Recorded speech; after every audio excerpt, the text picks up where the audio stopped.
देखिए, मैं ग्रामीण बैंक की जो एसोसिएशन है, all India regional rural bank employees association, उसकी अधिकारी फोरम का राष्ट्रीय अध्यक्ष हूँ, शगुन शुक्ला।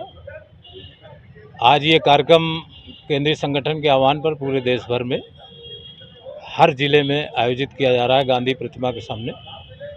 गांधी प्रतिमा और आज का 2 अक्टूबर चुनने के कारण ये है कि ये जो ग्रामीण बैंक संस्था है, ये आज ही के दिन 2 अक्टूबर 1975 को इसने जन्म लिया था और 50 वर्ष स्थापना के पूरे हो रहे हैं। इस प्रकार हमारी संस्था का भी 50 वर्ष पूरा हो रहा है और 50 वर्ष में हमारी क्या उपलब्धि है वो हमने एक अपने पंपलेट के माध्यम से सभी को जारी किया है।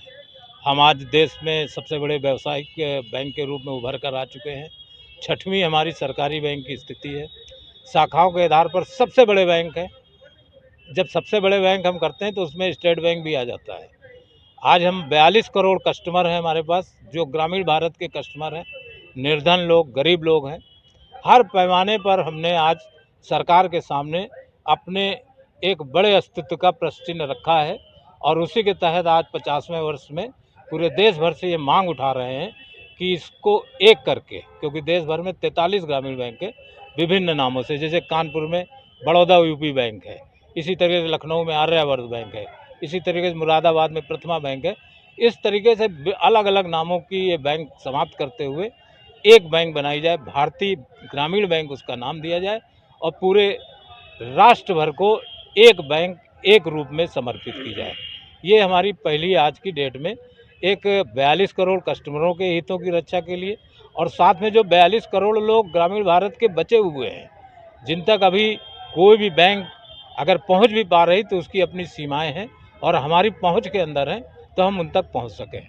दूसरा ये है कि एक मानवीय दृष्टिकोण से, हालांकि 1 दशक से इस सरकार से मांग की जा रही है, जितने भी डेली वेजर्स हैं 22,000 शाखाओं में, पिछले 15 से 20 साल से उन्हें कंफर्म नहीं किया जा रहा है, वो डेली वेज पे चल रहे हैं, जबकि ऐसा भारत में किसी भी संस्था में नहीं है।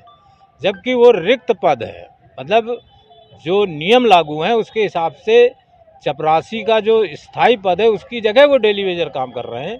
तो ये भी एक आज मानवीय दृष्टिकोण से हमारी मांग इसके माध्यम से है कि इन सभी को नियमित किया जाए और इनके भविष्य को संरक्षित किया जाए। यही 4-5 प्रमुख मांगें हैं। तीसरी जो सबसे प्रमुख मांग है कि आज की डेट में निजीकरण का जो माहौल चल रहा है और निजी बैंकें जा के बढ़िया संसाधनों के माध्यम से जो कंपटीशन कर रही हैं, उसको बीट करने के लिए ये सरकारी विश्वसनीय संस्था को भी उतना ही टेक्नोलॉजी और डिजिटल सुविधाओं से और इसका इंफ्रास्ट्रक्चर मजबूत किया जाए। जबकि 3-3 शेयर होल्डर हैं हिंदुस्तान के अंदर।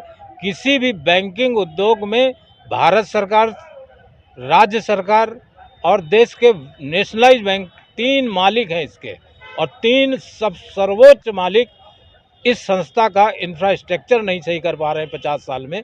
इसकी भी हम लोग मांग कर रहे हैं कि ये इंफ्रास्ट्रक्चर सही किया जाए।